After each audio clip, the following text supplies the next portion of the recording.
우리 크리스천이라고 하면은 누구나 참으로 기뻐하는 성탄절이 다가오고 있습니다. 오늘 우리가 성탄을 기념하는 성탄주일로 예배를 드리게 되었습니다. 우리는 참으로 주의 나심을 기뻐하기 때문에 교회에서는 여러 가지 행사를 베풀면서 우리 주님의 오심을 우리 축하하고 기뻐하고 있습니다. 또한 각 부서나 교구마다 성탄을 축하하는 파티를 열고 있습니다.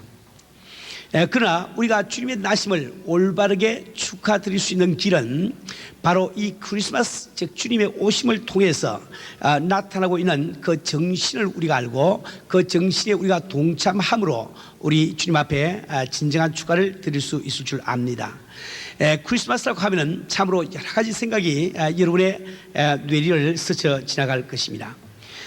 크리스마스 정신은 우리가 여러 가지로 이야기할 수 있지만 대표적인 몇 가지만 말씀드리면 사랑과 기쁨과 평강이라고 말할 수가 있습니다. 우리 하나님께서 바로 우리를 사랑하시기 때문에 죄로 말미암아 멸망할 수밖에 없는 우리를 위해서 독생자 예수를 보내신 날이 바로 이 날입니다. 그래서 우리는 크리스마스가 되면 우리도 알지 못하는 가운데 사랑을 생각을 하게 되죠. 우리가 크리스마스를 당해서 참 크리스마스 카드를 주고받고 적은 선물이라도 서로 주고받는 것은 바로 이 사랑을 실천하기 위해서입니다.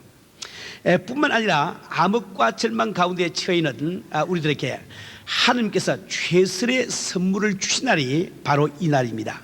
그래서 우리 크리스마스 정신하면 우리 기쁨을 그곳에서 뺄 수가 없는 거예요. 뿐만 아니라 하나님과 불안 가운데, 죄로 말미암아 하나님과 불안 가운데 갈등과 이 불안 가운데 살고 있는 우리들에게 하늘의 참된 평강을 주시기 위해서 우리 예수님께서 육신을 입으시고 이 땅에 오시기 때문에 역시 우리가 크리스마스 정신하면은 이 평강을 빼어놓을 수가 없습니다. 그런데 이 크리스마스 정신 가운데서 가장 빼놓을 수 없는 한 가지를 이야기한다고 하면은 바로 용서라고 말할 수가 있을 거예요. 우리 사랑하는 우리 성도는 우리는 오늘 이 용서에 대해서 우리가 공부하면서 이 용서를 우리가 실제로 실천함으로 말미암아 우리 주님의 나심을 진정으로 올바르게 축하드리는 우리 성도가 되기를 바랍니다. 오늘 본문에 기술되어 있는 사건은 크리스천이라면 누구에게나 잘 알려져 있는 사건이죠. 로마 황제 가이사 아구스토가 영을 내려서 로마의 지배하에 있는 모든 사람들로 다 이렇게 호적을 하게 합니다. 그때 이 마리아와 요셉은 갈릴리 지방 나사렛이라는 동네에 살고 있었는데 이들은 원래 유다 지파에 속해 있기 때문에 자기들의 기업이 있는 베들레헴으로 그들은 호적하러 올라가게 됩니다. 그때 이 두 사람은 정혼한 사이인데 남자를 알지 못하는 그 마리아가 성령으로 잉태해서 이미 예수님을 뱃속에 이렇게 모시고 있는 이런 처지였습니다. 그들이 베들레헴에 도착했을 때 호적하러 온 많은 사람들 때문에 여관이고 혹은 사관이고 있을 곳을 도무지 찾지를 못했어요. 원래 이 여관이라는 말과 사관이라는 말은 전혀 다릅니다. 여관이라는 이 말은 히라브로는 이 판도게온에서 이것은 그 집이 있을 뿐만 아니라 그곳에 들어가면은 음식 대접을 받고 다른 모든 접대도 받을 수 있는 곳이 바로 판도게온 이 여관이라는 곳이고, 그 반면에 사관이라는 곳은 이 지붕과 벽만 있고 그 안에 다른 시설이 없습니다. 그래서 그 안에 묵는 사람은 식사를 제공받지도 못하고 어떤 그 접대도 받지를 못합니다. 단지 그 짐승들을 두는 그 곳에 자기들의 짐승을 두어서 밤 동안 보호를 하고 또 사람이 자는 곳에 들어가서 잠만 자고 나와서 가는 곳이 바로 이 카타루마 이 사관이라고 하는 곳이에요. 이 마리아와 요셉이 베들레헴에 왔을 때 여관은 말할 것도 없고 그 사관에도 있을 곳이 없어 그들은 참 이렇게 밖에 그 원래 이 말 구유로 지은 마구간으로 지은 곳에 가서 그곳에서 해산을 하게 됩니다. 우리 주님이 처음 세계에 태어나게 되는 거죠. 아무도 도와주는 사람이 없이 아마 마리아는 그때 예수님을 이렇게 분만하고 자기 손으로 탯줄을 끊고 아마 자기 손으로 참 거친 이 강보에 서서 누일 곳이 없기 때문에 말들이 먹이를 먹는 구유에 그 예수님을 눕혀 놓았습니다. 그 당시에 베들레헴 지경 저 밖에서 양치는 목자들이 있는데 아마도 그들은 성전에서 제사 드리는 양을 이렇게 관리하는 그런 목자들이었던 것 같습니다. 그들이 밤중에 양을 치고 있을 때 갑자기 천사가 나타나서 그들에게 이야기를 합니다. 무수 말라, 내가 온 백성에게 미칠 큰 기쁨의 좋은 소식을 너희에게 전하노라. 오늘날 다윗의 동네에 너희를 위하여 구주가 났으니 곧 그리스도 주시라. 너희가 가서 강보에 사여 구유에 놓인 누인 아기를 보리니 이것이 너희에게 표적이 되리라 고 말합니다. 그때 호련히 흑한 천군이 그 천사와 함께 나타나서 하나님을 찬송합니다. 지극히 높은 곳에서는 하나님께 영광이요 땅에서는 기뻐하심을 입은 자들 중에 평화로다. 오늘 본문 말씀 가운데서 우선 세 가지를 우리 생각하면서 용서에 대해서 공부를 하기를 원합니다. 우선 먼저 우리는 이 가이사 아구스토와 말 구유에 태어난 예수님의 대조를 생각해 보기를 바랍니다. 그 당시에 세상 사람들의 눈으로 보면은 이것은 엄청난 대조입니다. 원래 이 가이사 아구스토는 본명이 가이우스 옥타비우스라고 불렀습니다. 그는 우리가 잘 아는 줄리우스 시자의 손잡을 되는 사람이에요. 직계 손자는 아니고 이렇게 그 동생 이렇게 삼촌뻘 이렇게 돼서 결국 이 손자뻘이 되는 이런 사람이었습니다. 그가 이제 로마의 실권을 장악했을 때 그는 최초로 로마의 황제가 됩니다. 황제라고 불리게 됩니다. 그는 자기 칭호에 대해서 생각하다가 세상의 역사상 가장 거창한 이름인 아우구스토로 낙처를 짓게 돼요. 왕이라는 칭호를 듣기에는 왕이라는 그 어감이 너무 지역적으로 한정되어 있고, 그래서 그는 아구스토라는 이런 칭호를 정하게 됩니다. 원래 이 아구스토라는 이 말은 라틴어로 아구르라고 하면은 이것은 하나님의 뜻을 아는 사람, 혹은 예언자, 혹은 점치는 사람인 뜻이 그 속에 포함이 되어 있습니다. 오늘 우리의 문화 속에는 점치는 사람 하면은 굉장히 이렇게 낮추고 보지만은 그 당시 점치는 사람은 하나님의 뜻을 인간에게 전달한다고 해서 상당히 그 신성시하는 존경받는 그런 삶이었습니다. 다시 말하면은 이 아구스토는 자기 자신을 신격화시키기를 원했습니다. 이 아구스토는 이 로마 역대의 그 모든 황제 가운데서 가장 강한 그 실권을 장악한 그런 황제였습니다. 그래서 이 가이사 아구스토가 이 집권하고 있는 동안에는 로마 정권이 다스리는 그 많은 종족들 가운데서 한 군데에서 소요가 일어난 적이 없습니다. 그만큼 아주 그 철저한 이 권력을 가지고 지배한 위대한 그런 황제였지요. 그러나 그 반면에 그에 비교해서 말 구육간에 태어나신 우리 예수님을 비교해 보면은 얼마나 참 보잘것없는지 이루 말할 수가 없습니다. 그러나 세월이 지난 오늘날 바로 그 위대하던 그 당당하던 이 가이사 아구스토에 대해서는 일반 사람들이 잘 알지를 못합니다. 역사학자들이나 알까 일반 사람들은 전혀 개념이 없대야 말이에요. 그러나 모든 사람들이 다 예수는 알고 있는 것을 우리는 알아야 되겠습니다. 이제 두 번째로 예수님이 탄생하신 것은 바로 구약의 예언의 성취였습니다. 우리 예수님께서 베들레헴에 태어나실 것은 구약 성경의 예언이 되어 있는 말씀입니다. 우리가 잘 아는 대로 인간은 자기 스스로의 지혜로 하나님을 알 수 있는 능력이 없기 때문에 하나님이 육신을 입고 이 땅에 오시기 전에 1500여 년을 통해서 그분께서 이 땅에 오시면 어디서 태어날 것이며 어떤 모습으로 태어날 것이며 어떤 모습으로 자랄 것이며 무슨 말을 할 것이며 어디를 다닐 것이며 또 어떤 일을 행할 것인지 이것을 낱낱이 다 구약 성경에 예언이 되어 있습니다. 이 예수님에 대한 직접적인 예언을 구약에서 찾아보면 약 300여 군데에 이르게 됩니다. 간접적인 예언을 찾아보면 이루 말수 없이 많이 나와 있다 말입니다.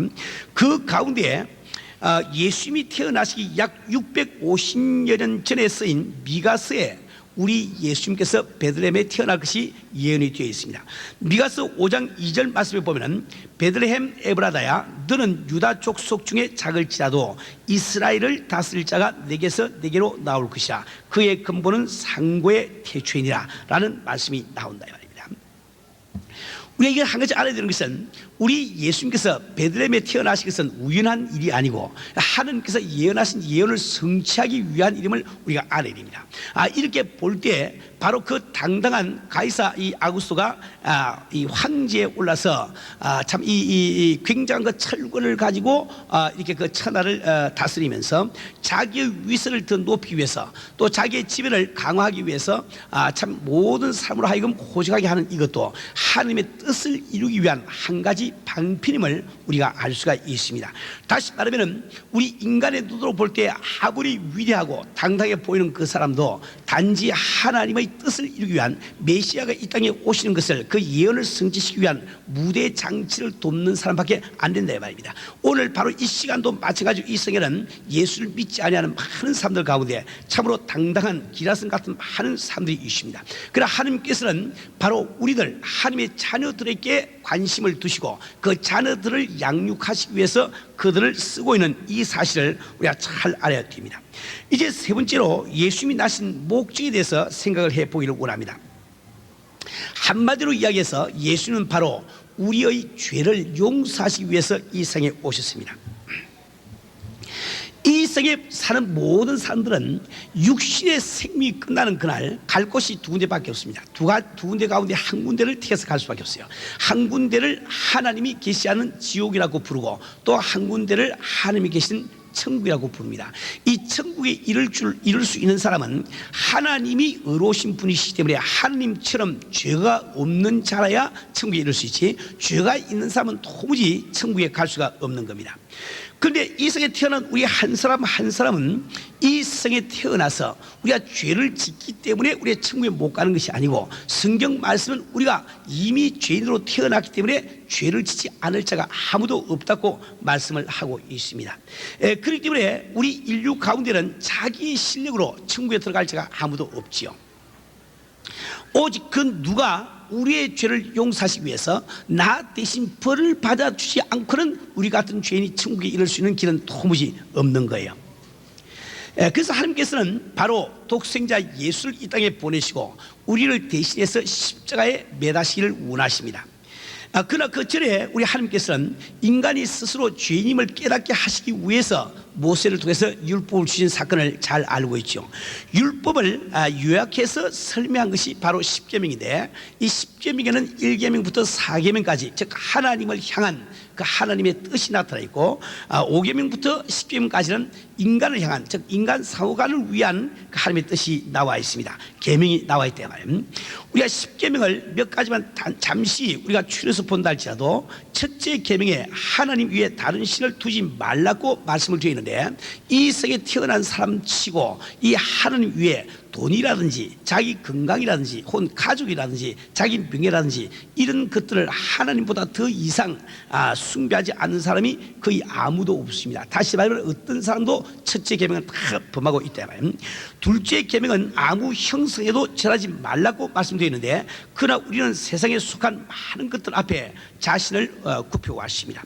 쭉 넘어가서 다섯째 계명을 보면은 부모님을 공경하라고 말씀이 되어 있는데, 우리 가운데 어떤 사람도 자라오면서 하나님 우리 부모님께 불순한 적이 한 번도 없는 사람은 아무도 없을 거예요. 또 여섯째 계명은 살인하지 말라고 하였고, 성경 말씀은 내가 이웃을 보고 미워해도 이미 살인했다고 말씀하고 계신데, 우리 세상에 태어난 사람 치고 한 번도 남을 미워해 보지 않는 사람은 없을 거예요. 그런데 우리 모든 사람들이 바로 살인자임을 알아야 되는 겁니다. 또 일곱 번째 계명은 간음하지 말라고 되어 있는데, 하나님은 우리가 이성을 보고 음욕을 품어도 이미 간음했다고 말씀을 하고 있습니다. 하나님의 관점에서 볼 때 이 세상에 태어난 건강한 남녀치고 간음을 안 해본 사람은 한 사람도 없더라. 그렇기 때문에 이 계명을 비추고 볼 때 우리 한 사람 한 사람이 어느 누구도 자기의 실력으로 천국에 갈 길은 도무지 없습니다. 이럴 때 우리 하나님께서는 독생자 예수 그리스도를 이 땅에 보내서 십자가를 지시고 많은 고통과 고난을 당하시고 죽음까지 경험을 하게 하십니다. 이것은 바로 하나님께서 죄인이기 때문에 벌할 수밖에 없는 우리가 당할 그 벌을 예수님에게 대신 지게 하심으로 말미암아 우리가 벌을 받지 않도록 즉 용서해 주기를 원하시는 그 뜻이 그 속에 있다 말이에요. 그래서 비록 십계명을 보면은 우리 한 사람도 천국 갈 수가 없는데, 그런데 그 십계명 밑에 우리 예수님이 십자가를 지고 돌아가심으로 말미암아 우리에게 새로운 법을 주시는데, 그 법에 보니까 우리 같은 죄인도 예수만 믿으면은 용서를 받을 수 있다는 법이 있다 말이에요. 그 용서를 받을 수 있는 그 법 때문에 우리 한 사람 한 사람이 예수를 믿고 천국 갈 수 있는 이런 자격을 얻었다 말이에요. 이 크리스마스는 이 용서라는 이 개념을 빼고는 우리가 도무지 생각을 할 수가 없습니다. 우리 신앙생활, 이 기독교 신앙생활은 용서라는 것이 얼마나 중요한지 이루 말할 수가 없어요. 기독교를 한마디로 이야기해서 용서의 종교라 이렇게 말할 수가 있습니다. 이 용서에 대한 교리를 알지 못하는 세상 사람들은 흔히 그런 이야기를 잘하죠. 예수 믿는 사람들 보아도 안 믿는 사람들보다 더 악하더라, 이런 말을 잘 하게 됩니다. 우리가 예수를 믿는 궁극적인 목적은 우리가 착한 사람 되기 위해서 예수 믿는 것이 아닙니다. 우리가 예수를 믿는 궁극적인 목적은 죄를 짓지 아니하는 그런 사람 되기 위해서 예수 믿는 것이 아닙니다. 우리는 용서를 받기 위해서 예수 믿는다 봐요. 물론 용서를 받은 다음에 그 은혜가 감사하기 때문에 나는 하나님의 뜻을 따라서 죄를 짓지 않으려고 노력하고, 참 이렇게 죄와는 구분해서 살고 우리가 노력하는 것은 사실이지만, 그러나 예수를 믿는 1차적인 목적은 내가 용서함을 받기 위해서 예수를 믿는 거죠. 그렇기 때문에 이 시간 세상 사람들과 교회 속에 들어와 있는 사람의 이 차이점이 다른 데 있는 것이 아니에요. 세상 사람들이 죄인이라고 하면 여기 앉아있는 여러분도 똑같은 죄입니다. 그러나 한 가지 다른 것은 아직도 세상에 계신 분들은 용서를 받지 못한 죄인이요, 우리는 죄인은 죄인이오다, 하나님 앞에 용서받은 죄인이라 이 말이에요. 이것이 바로 세상 사람들과 우리의 차이점인 것을 우리가 잘 알고 있습니다. 우리 사는 우리 분들, 그렇기 때문에 우리는 이 크리스마스, 즉 주님의 오심을, 주님의 나심을 진정으로 축하하기 위해서는 이 크리스마스 정신을 깨닫고 우리도 그 정신에 동참을 함으로 우리가 주님의 나심을 진정으로 우리가 축하를 할 수가 있다는 말입니다. 오늘은 우리 한 사람 한 사람이 오늘 이 예배 시간을 통해서 우리가 용서하지 못한 사람들을 용서하는 역사가 있기를 바랍니다. 우리가 주님의 뜻을 따라서 실제로 용서하는 이 일을 우리가 하기를 원한다 말이에요. 우리가 이 용서를 하기 위해서 우리가 용서해야 되는 이유를 4가지를 먼저 설명을 해드리기를 원합니다. 첫 번째, 왜 우리는 용서해야 되느냐? 용서라는 것은 하나님의 뜻이기 때문에 우리 믿는 성도들에게는 초이스가 없습니다. 다른 이렇게 선택권이 없다. 반드시 우리는 그 용서를 해야 됩니다. 우리 주님께서 말씀하시기를 너희가 나를 사랑하면 나의 계명을 지킬 것이요, 우리가 진정으로 주님을 사랑한다고 하면 그분께서 이 성경 말씀을 통해서 우리에게 주신 이 계명을 반드시 우리가 지켜야 되는 거예요. 이 성경 말씀은 구구절절히 우리에게 용서하기를 호소를 하고 있습니다. 마태복음 18장 22절에는 우리가 잘 아는 대로 7번뿐 아니라 70번씩 7배라도 용서하지라. 즉 내 이웃이 내게 잘못을 저지를 때 참 이게 아무리 많은 잘못을 짓는다 할지라도 끝까지 용서해 주라고 하는 것이 우리 주님의 뜻입니다. 뿐만 아니라 주기도문을 가르칠 때도 우리가 우리의 죄를 사하여 준 것 같이 우리의 죄를 사하여 주옵시고, 또 에베소 4장 32절에 보면 서로 인자하게 하며 불쌍히 여기며 서로 용서하기를 하나님이 그리스도 안에서 너희를 용서함과 같이 하라. 우리 하나님께서 우리에게 용서하기를 원하시는 성경 구절은 우리가 찾아보면 한없이 찾아낼 수가 있다 말이에요. 그런데 여기 우리가 한 가지 생각할 것이 있습니다. 그것은 왜 하나님은 우리가 용서하기를 그토록 바라고 계신가? 여러분, 이 성경을 보실 때 이 성경을, 이 말씀을 하고 계신 그분의 심정을 알지 못하면 그 뜻을 전혀 알 수가 없는 거예요. 우리 하나님은 바로 우리를 사랑하시는 하나님이심을 우리가 잘 알고 있습니다. 그분께서는 나를 사랑하실 뿐만 아니라 내게 잘못을 저지르고 있는, 내게 실수하고 있는 그 형제 자매도 사랑하시기 때문에 우리 주님은 우리가 그를 용서해 주기를 바라는 거예요. 우리가 자녀를 가진 부모들은 다 알 수가 있지요. 참 형과 아우가 있을 때 아우가 비록 형에게 말 못할 잘못을 저지른다 할지라도 부모의 마음은 그 형이 아우를 용서해 주고 사이좋게 잘 지나기를 바라지요. 이것이 우리 부모의 마음입니다. 다시 말하면 우리 주님께서 우리가 그토록 형제 자매에게 용서하기를 원하시면 그 하나님께서 우리 한 사람 한 사람을 그토록 사랑하고 계심을 그 가운데서 읽을 줄 알아야 된다 말이에요. 우리 사는 우리 순간 우리는 바로 하나님의 뜻이 용서하는 것이기 때문에 우리는 선택권이 없이 무조건 하고 순종하고 용서를 해야 되는 거예요. 정말 이 하나님의 말씀에 우리가 그대로 순종할 때 얼마나 큰 유익함이 있는지 이루 말할 수가 없습니다. 어떤 선교사님이 그런 간증을 한 적이 있어요. 아프리카 어느 곳에 가서 선교를 하고 계신데 어느 날 그 아버지, 선교사 되시는 아버지와 어린 아들이 둘이서 밖에 나가서 공놀이를 하고 있습니다. 이 야구공 서로 던지고 받기를 하고 있단 말이에요.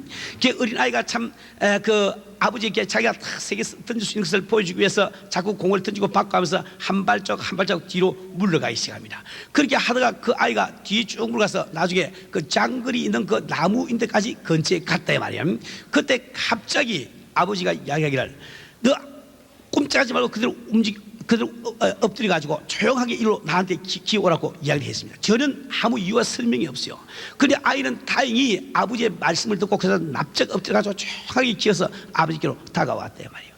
아버지가 그렇게 한 이유는 그 바로 아이가 지금 가 있는 그 바로 머리 위에 나무 가지 위에 그 독사가 한 마리가 이게 그 가지에 있는 것을 보고 아버지는 그 명령을 내렸단 말이다. 만약에 그 아이가 그 자리에서 아버지 왜 나보고 오라고 그럽니까? 뭐 어쩌고 이렇게 있으면은 그 아이는 죽을 수밖에 없는 거예요. 그 아이가 아버지의 말씀에 조건 없이 순종할 때 목숨을 건진 것처럼 우리 한 사람 한 사람이 주님의 뜻을 알고 그 주님의 뜻에 무조건하고 순종할 때 우리에게 축복이 임함을 분명히 알아야 됩니다. 이제 두 번째로 우리가 용서해야 되는 이유는 용서를 하지 아니하면 하나님과 교통이 이루어지지 않습니다. 우리 신앙생활 하면서 우리가 가장 바라는 것이 뭡니까? 우리 아버지의 교통이 끊어지지 않기를 원합니다. 그 하늘의 평강과 기쁨이 언제나 내 마음속에 차고 넘치기를 원합니다. 참 때를 따라 주님의 뜻을 우리가 깨달아 알기를 원합니다. 내가 기도할 때 그 기도의 응답이 항상 떨어지기를 우리는 원하고 있다고요. 그런데 우리가 그러한 아버지와의 그 교통을 우리가 유지하기 위해서는 반드시 우리가 형제 자매를 용서하는 것을 배우지 않으면 안 됩니다. 마태복음 18장 35절 말씀 보면은 예수님은 다음과 같이 말씀하고 있습니다. 너희가 각각 중심으로 용서하지 아니하면 내 천부께서 너희에게 이와 같이 하시라. 우리 하나님은 거룩한 하나님이시기 때문에 죄가 있는 자와 교통을 하지 못하는 것을 우리가 잘 알고 있습니다. 그런데 우리는 죄인이기 때문에 예수를 믿고 난 다음에도 우리는 죄를 짓지 않을 수가 없는 거예요. 그 죄를 지을 수밖에 없는 우리가 죄 없는 하나님과 교통을 하기 위해서는 반드시 그분께서 죄사함을 받는 역사가 항상 있어야 되는데, 내가 형제 자매의 죄를 용서하지 못할 때는 그분께서 나의 죄도 용서를 못하신다는 겁니다.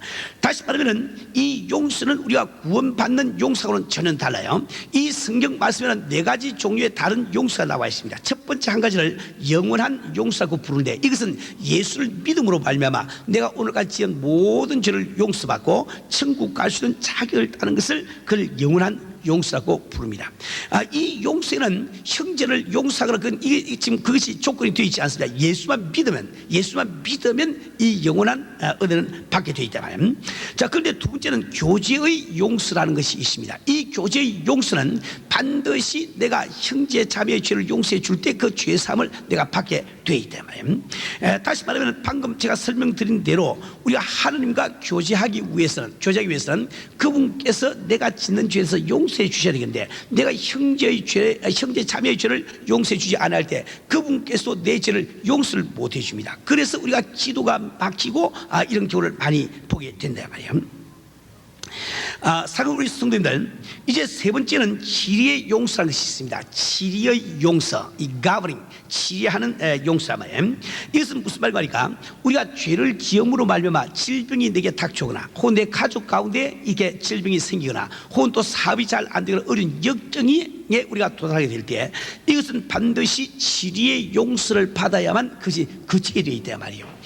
우리가 병이 들거나 사업이 안 될 때마다 하나님 앞에 죄를 짓기 때문에 사업이 안 되고 또 이렇게 그 역경이 닥치는 것은 아니에요. 우리 하나님께서 오히려 우리에게 복을 주시기 위해서 때로는 그 시험하는 것을 지난 주간에 우리가 잘 배웠습니다. 그러나 우리가 죄를 지을 때 죄로 말미암아 우리에게 질병이 임하거나 혹은 또 역경이 임하는 수도 많이 있습니다.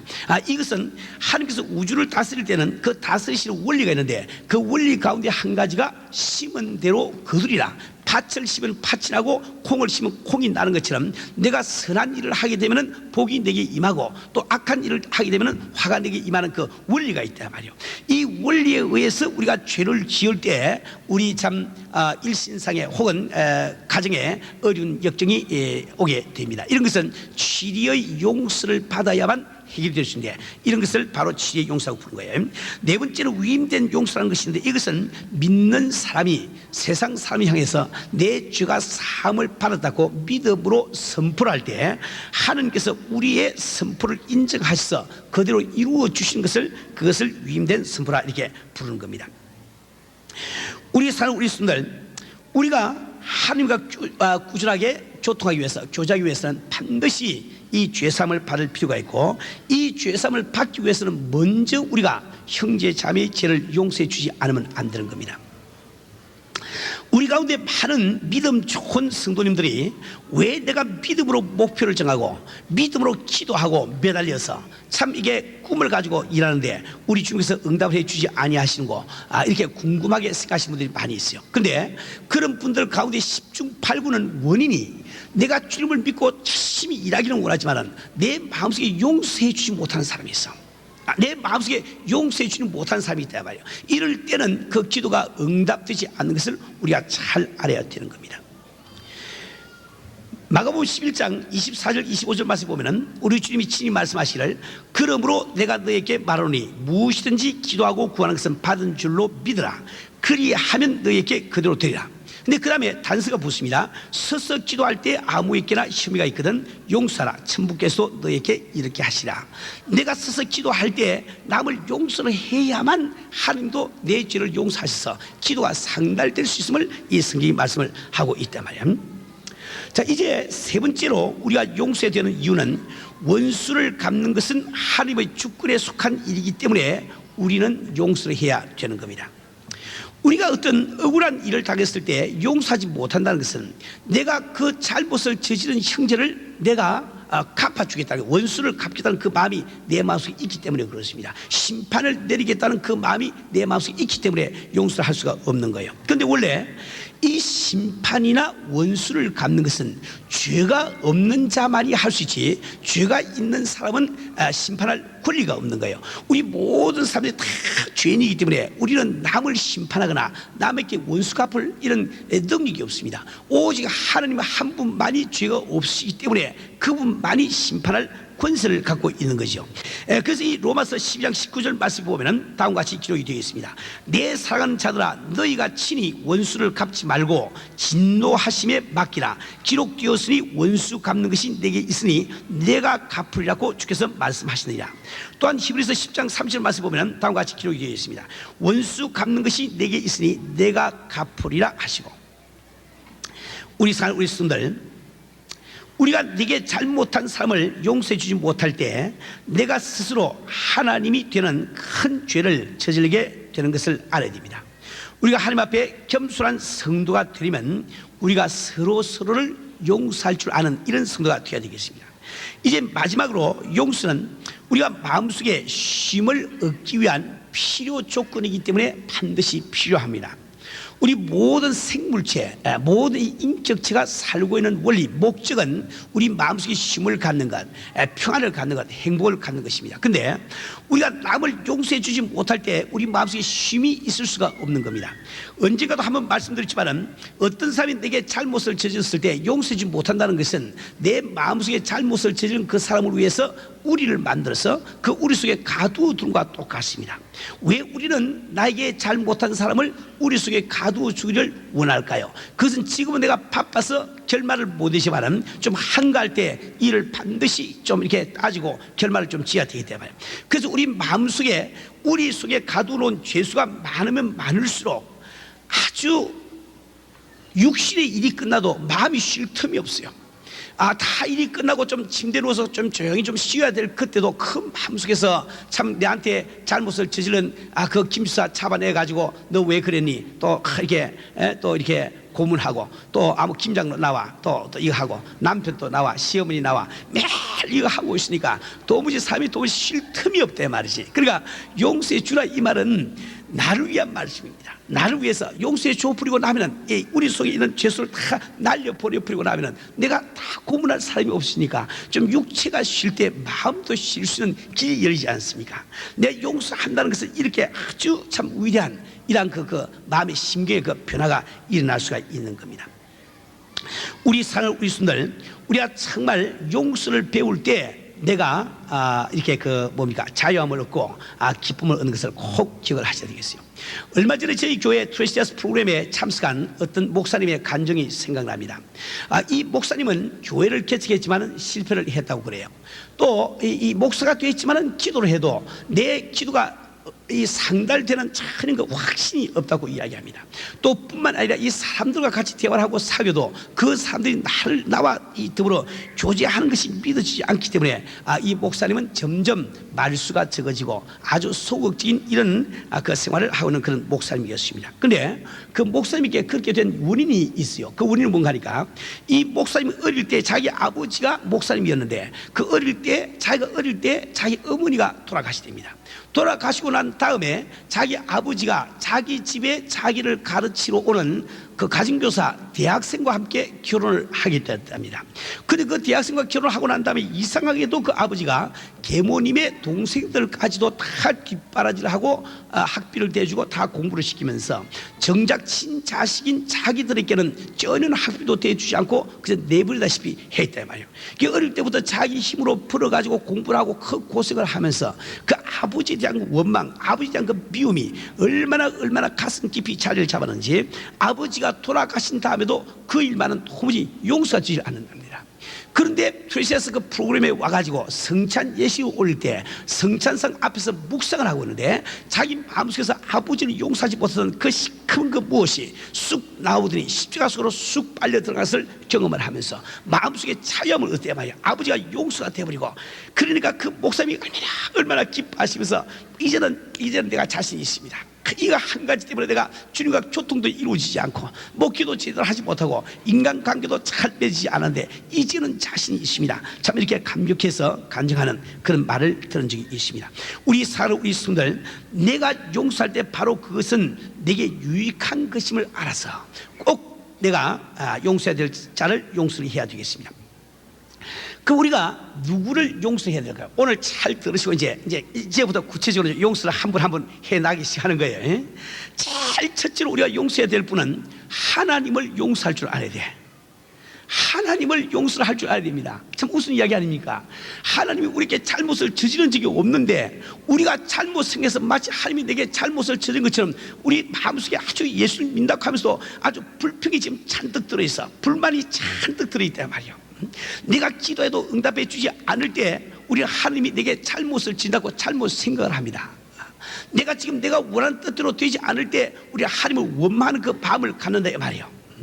여러분 생각에는 자꾸 그런 생각을 합니다. 무의식 가운데 내가 만약에 하나님이고 하나님이 지금 내 처지에 있다고 하면 나는 조금 더 잘해줄 텐데 왜 하나님이 나한테는 이렇게밖에 하지 않는고 그 하나님에 대한 원망 이런 그 혐의가 내 마음속에 있다 말이에요. 그뿐만 아니라 내가 지금 신앙적으로 참 해석할 수 없는 어떤 일들이 내게 일어날 때 우리는 하나님 앞에 대단한 그 불만을 품게 되는 것을 보게 됩니다.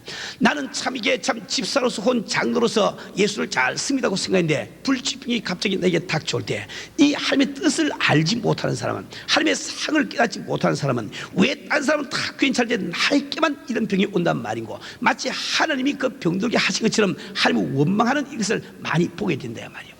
우리 주위 가정 생활에서 우리 주변 생활에서 정말 참 이렇게 내 신앙 내 그 롤리로서 해결할 수 없는 불합리한 그런 일들이 일어날 때 우리는 자기도 알지 못하는 가운데 하나님을 용서하지 못할 뿐으로 생각하고 있는 겁니다. 이 하나님에 대한 불만, 이 하나님에 대한 이 불평은 우리의 영적 생활을 얼마나 방해하고 있는지 이루 말할 수가 없다 말이에요. 몇 년 전에 저희 교회에서도 그런 예가 있었죠. 우리 교회 잘 나오시는 우리 집사님 참 믿음이 좋으신 집사님 부부가 계신데 그 집사님 부부에게는 대학교를 다니는 아들이 하나가 있고 고등학교 다니는 딸이 하나가 있습니다. 두 아이가 다 초창기 시대부터 우리 교회에 나와서 우리 교회 아주 그 학생들 활동의 중심적인 역할을 하던 아주 귀한 그런 자녀들이었죠. 특별히 이 아들은 지도력도 참 좋고 또 아주 착하고 모든 사람에게 잘 대하기 때문에 인기가 아주 좋은 그런 아들이었습니다. 그리고 어느 날 이 아들이 친구의 생일 파티에 참석하게 되는데 우리 한국 아이들이 모여서 한참 파티를 하고 있는 안에 미국 아이들이 파티장에 가면서 집을 잘 못 찾아가지고 그만 이 한국 집으로 들어와 버리고 말았습니다. 보니까 아니라 말이에요. 아닌데 미국 아이들이 그냥 나갔으면 되겠는데 그 자리에서 들어와서 같이 놀자고 있는 음식을 자기 마음대로 집어먹고 이러니까 이제 우리 한국 아이들하고 미국 아이들하고 이 다툼이 생겼단 말이에요. 그래서 그 아이들 갖다가 밖으로 몰아냈더니 미국 아이들이 밖에 나가서 몽둥이를 가지고 세우는 자동차를 갖다 유리창을 깨고 막 이렇게 두드리고 이렇게 하니까 또 이 한국 아이들이 또 가만히 있지라고 나와서 서로 싸움판이 벌어지게 됐단 말이에요. 그런데 우리 집사님의 아들은 아주 성격이 온화하고 걔도 믿음이 있는 아이이기 때문에 싸울 애가 아닙니다. 걔는 그 싸움을 좀 말려보기 위해서 길을 건너가는데 그때 미국 학생이 자동차를 아주 있는 스피드를 내서 몰고 와서 그 애를 갖다 박아서 그 자리에서 직살시켜버리고 말았단 말이에요. 우리 성도들, 우리가 이런 일이 벌어질 때 웬만한 성도 같으면 하나님 앞에 불평을 품습니다. 하나님 어찌 내 가정에 이런 일을 행할 수 있단 말입니까? 내가 그래도 우리 가정에서 주님을 섬기려고 이렇게 노력하고 있는데 어찌 이런 일을 일어나게 할 수 있단 말입니까? 불평을 품게 된다 말이에요. 그러나 우리 집사님 가정은 믿음이 있는 가정이기 때문에 하나님께서 행하시는 일 가운데 한 가지도 내게 불리한 것은 없다. 반드시 이것을 합력하여 선을 이루신 것을 믿고 우리가 정말 찾아가서 무슨 말로 위로할고 참 걱정을 하면서 찾아갔을 때 오히려 그 부부들은 우리를 위로하면서 웃는 얼굴로 참 이게 하나님의 선하심을 참 이게 간증을 하시면서 찬양드리는 그런 모습을 보았습니다. 우리 성도들, 우리가 한번 가만히 생각을 해보십시다. 그 아들이 죽었을 때 하나님 앞에 원망을 한다고 해서 죽은 아들이 살아 돌아오질 않습니다. 그런데 그 하나님 앞에 불평을 틀어버리지 못하게 되면 그 엉거리 때문에, 엉거리가 그냥 남아있는 것이 아니지요. 그 엉거리 때문에 자연히 부부지간에도 자꾸 불평스러워 싸우는 일이 벌어지게 될 거예요. 교회에 와서 모든 사람들이 꼴보기 싫어지게 될 거예요. 그래서 자기 자신이 상처를 받고 점점 하나님부터 멀어지는 타락하는 이런 생활을 할 수밖에 없는 거죠. 우리 성도들, 정말 우리는 하나님 앞에 어떤 불평, 어떤 불만이 있다 할지라도 오늘 바로 주님이 오신 이 날이 우리를 용서하기 위해서 오셨기 때문에 우리 자신도 혹시 내가 잘못 생각해서 하나님이 내게 잘못해 주셨다고 생각한다 할지라도 하나님을 용서하시는 여러분 되시기를 주님으로 부탁을 드립니다. 마음속에 하나님의 관해서 꼭 이렇게 다 혐의를 푸세요. 하나님은 나 선하신 분이고 나를 도와주, 아무리 내 눈앞에 내가 보기에 불리한 일이 일어나도 이것은 반드시 선한 길로 인도해 주시는 하나님의 과정에 불과해서 꼭 믿어주길 바랍니다. 두 번째로 우리가 용서해야 되는 것은 자기 자신에 대해서 용서할 줄 알아야 됩니다. 얼마나 많은 사람들이 참 실수를 저지른 자기 자신, 똑똑하지 못한 자기 자신, 능력 없는 자기 자신을 용서하지 못하고 정말 그 자기 자신에 대한 불평, 불만을 가지고 지금 참 이렇게 성공적인 생활을 하고 못하고 있는지 이루 말할 수가 없는 거예요. 우리 성도들, 내가 비록 내 생각에 못나게 보여도 나 자신에 대해서 불평, 불만할 때 나를 만드신 하나님에 대해서 불평, 불만한 것을 꼭 믿으시고 내가 하나님의 거룩하신 작품을 믿으세요. 전지전능하신 하나님께서 최선을 다해서 지으신 걸작품을 믿으시고 나 자신에 대해서 갖고 있는 불평, 불만, 자기 자신에 대한 불평, 불만을 완전히 해소를 시키세요. 이것은 우리 신앙생활 대단히 필요한 거예요. 이제 세 번째로 우리가 용서해야 되는 것은 자기 남편과 자기 아내입니다. 우리는 참 지나가다가 만난 사람이 내게 못할 짓을 하더라도 우리 크리스찬이기 때문에 용서는 참 잘하는데 정작 함께 살고 있는 부부지간에는 용서의 인생하기가 참 쉽습니다. 그건 왜 그런 거 아닐까? 우리가 오랫동안 10년, 20년 혹은 30년 동안 살아오면서 그 적은 불평들이 꾸준히 있게 쌓여서 참 오랜 그 세월 동안에 물이 흘러가면서 뭡니까 그 끼게 된 그 물때 같은 것은 뺏기가 힘든 것처럼 우리 부부지간에도 참 힘들거든. 그러나 우리는 주님의 뜻이 바로 용서라는 것을 우리가 알기 때문에 주님이 우리를 용서하시기 위해서 오신 이날 우리가 부부지간에 그런 혐의가 있는가, 좀 마음속에 불쾌한 것이 있는가, 이걸 내가 의식적으로 의도적으로 이걸 용서할 줄 아는 이런 삶이 되어야 됩니다. 여러분, 용서라는 것은 감정의 문제가 아니에요. 용서라는 것은 의지의 활동입니다. 용서할 수 있는 마음이 생겨서 용서하는 것은 누구나 다 할 수 있죠. 용서할 수 없는 것을 나는 용서하리라 결단을 내리고 의지로서 이 나가는 것이 그 용서에 속한 일이야 말이에요. 우리 한 사람 한 사람이 부부지간에 조금 이렇게 그 기대에 좀 어긋나고 조금 이렇게 기분 안 좋은 일이 있더라도 오늘 바로 이 시간에 완전히 푸시기를 주님으로 부탁을 드립니다. 아멘 안 하시는 분들은 왜 안 하세요? 그래서 수상하네. 반드시 내 마음속에 작자. 이건 용서라는 것은 내가 축복받는 길이라, 내 마음에 쉼이 있는 길이라, 내 마음이 행복하게 되게 꼭 기억을 하시고 지혜로운 성도가 되어야 됩니다. 그 다음에 우리가 용서해야 되는 것은 바로 나를 낳으신 아버지, 어머니, 우리 형제 자매 같은 식구들끼리 용서를 꼭 배웠어요. 우리는 정말 알지 못하는 가운데 같은 식구들끼리도 많은 상처를 받고 있지만 이것을 반드시 우리가 주의 이름으로 용서를 하지 않고는 내가 주님의 나심을 축할 길이 없는 겁니다. 이제 한 걸음 더 나아가서 우리는 같이 예수 믿는 우리 형제 자매들을 용서를 해야 되겠어요. 우리 한번 가만히 한번 생각해 봅시다. 우리 오늘 지금 내가 이 교회에 나오고 있지만은 우리 교회에 같이 나오는 어느 집사님, 어느 초신자, 어느 장로님, 혹은 여기 서 있는 이 목사에게라도 좀 기분 안 좋은 일이 있습니까? 있으면은 이걸 우리가 먼저 용서를 할 줄 알아야지, 이걸 용서를 안 하고 갖고 있으면 나만 손해가 되어버리고 말아요. 우리 아버지를 기쁘시게 하지 못하는 겁니다. 그래서 우리 오늘 우리 성도님들은 정말 우리 함께 교회에 나오는 우리 모든 형제 자매들을 내가 다 용서하리라, 마음속에 아주 완전히 용서하기를 바랍니다. 혹시 여러분 가운데 어느 집사님이 구역예배 나오기 때문에 나는 그 구역예배 못 나가시는 이런 분이 계십니까? 혹은 교회 와서 보니까 어느 집사가 저기 앉아있기 때문에 나는 저로 가야 되겠고, 어느 저쪽에 앉았으니까 저로 가야 되겠고, 이런 분이 혹시 있으면 오늘 주의 이름으로 깨끗이 용서를 하길 바랍니다. 이제 마지막으로 여러분들은 이 세상에서 믿지 않는 형제 자매 가운데서 내게 잘못을 저지른 형제가 있다 할지라도 모든 원수 갖는 것, 모든 심판을 하나님께 맡기고 우리가 할 일은 오직 용서하는 것을 아시고 용서하시는 여러분 되시를 주의 이름으로 축원합니다. 우리 한 사람 한 사람이 진정으로 마음속에 이 혐의를 품고 있는 삶을 용서함으로 말미암아 정말 주님의 성탄을 진정으로 축하하는 여러분 되시를 주의 이름으로 축원합니다.